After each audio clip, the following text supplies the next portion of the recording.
또 많은 의뢰인분들이 아버지가 다르거나 어머니가 다르면 형제가 아니다라고 생각을 하시는데, 일반적으로는 그렇게 생각을 하실 수도 있겠죠. 하지만 법적으로는 아버지 또는 어머니 중에서 한 분이라도 같으면 형제 자매입니다. 그래서 서로 전혀 존재도 몰랐고 연락이 안 됐다고 하더라도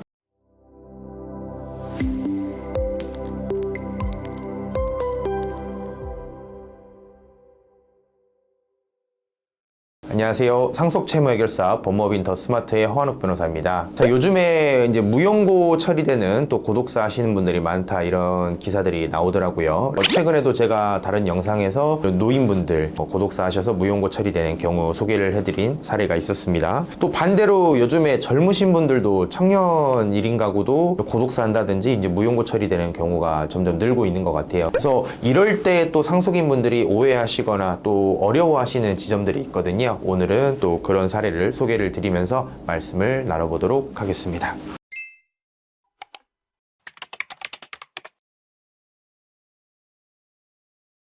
자, 오늘 사례는 이런 사실관계였어요. 아버지가 계시고, 근데 아버지는 첫 번째 혼인에서 자녀가 2명이 있었습니다. 그리고 두 번째 혼인에서도 자녀가 2명이 있었어요. 그런데 첫 번째 혼인에서 우리 둘째가 가족들하고 교류가 끊긴 거죠. 뭐 집을 나갔거나 했을 거고. 그래서 지금 이제 저희한테 의뢰를 해주셨던 분은 이제 첫 번째 자녀분이셨어요. 그래서 첫 번째 자녀분이 어느 날 주민센터에서 연락을 받으신 거죠. 제가 이제 돌아가셨는데 시신 인도를 받을 거냐. 첫째 그 형님 같은 경우에는 오랫동안 뭐 교류도 없었고 지금 부모님도 이미 다 돌아가셨고요. 그래서 그냥 뭐 인도 받지 않겠다, 무용고 처리를 해달라고 하신 거죠.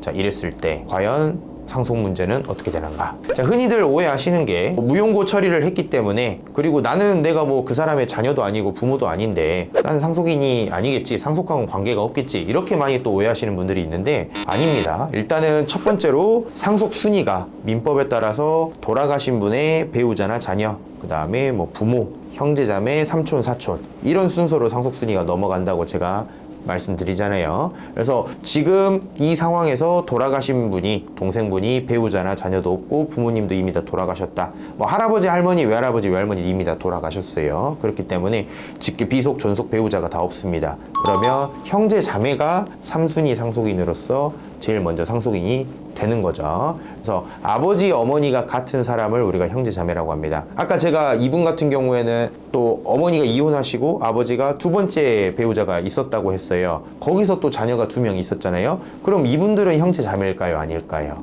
또 많은 의뢰인분들이 아버지가 다르거나 어머니가 다르면 형제가 아니다라고 생각을 하시는데, 일반적으로는 그렇게 생각을 하실 수도 있겠죠. 하지만 법적으로는 아버지 또는 어머니 중에서 한 분이라도 같으면 형제 자매입니다. 그래서 서로 전혀 존재도 몰랐고 연락이 안 됐다고 하더라도 이런 경우에 그 아버지의 두 번째 배우자 아래에서 자녀들도 나의 동생의 상속인이 되는 상황이다. 이 점은 참고적으로 말씀을 드립니다. 그래서 자, 이런 경우에 우리 형님은 무용고 처리를 했다, 시신 인도를 거부했다고 하더라도 그거는 그 장례를 어떻게 할지, 그리고 시신 인도를 받을지 말지에 대한 결정일 뿐이지 돌아가신 분의 상속 포기를 한 건 아닙니다.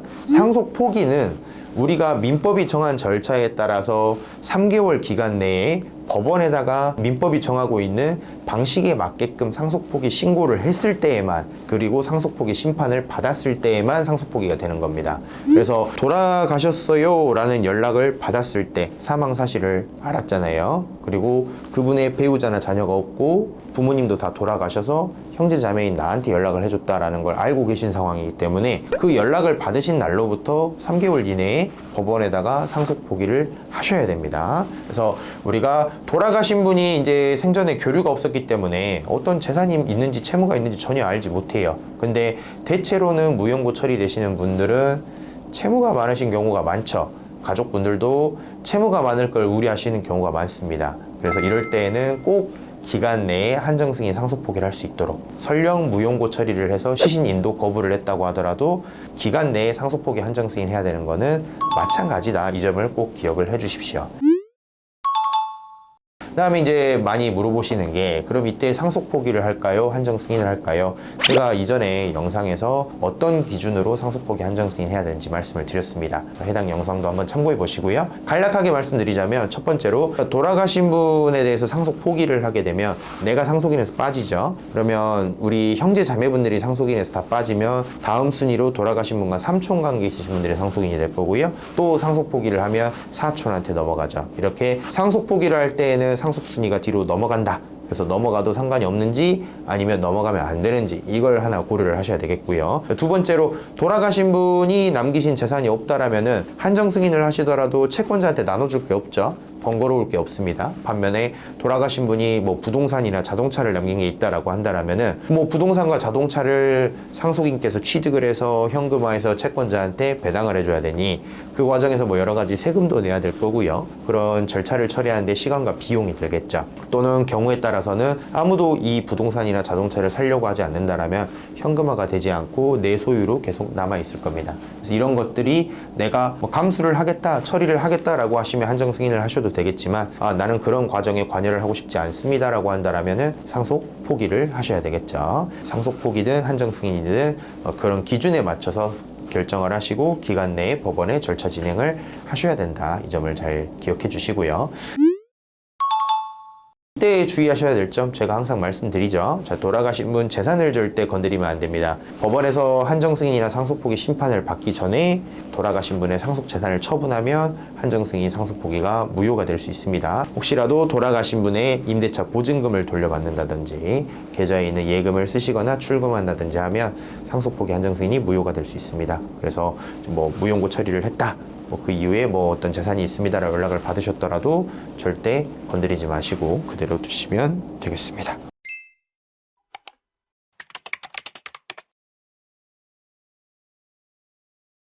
나의 형제가 돌아가셨다는 연락을 받았는데 이제 무용고 처리를 했다, 시신 인도를 받지 않았다. 자, 이 사례를 말씀을 드렸습니다. 또 요즘에 이렇게 무연고로 고독사 하시는 분들이 많은데 또 그런 분들로 인해서 연락을 받으시거나 하셨을 때 당황하지 마시고 혹시라도 채무에 대한 걱정이 되신다면 저희 법무법인 더 스마트에 문을 두드려 주시면 제가 또 친절하게 안내를 드리도록 하겠습니다. 자, 지금까지 상속채무 해결사 법무법인 더 스마트의 허한옥 변호사였습니다. 감사합니다.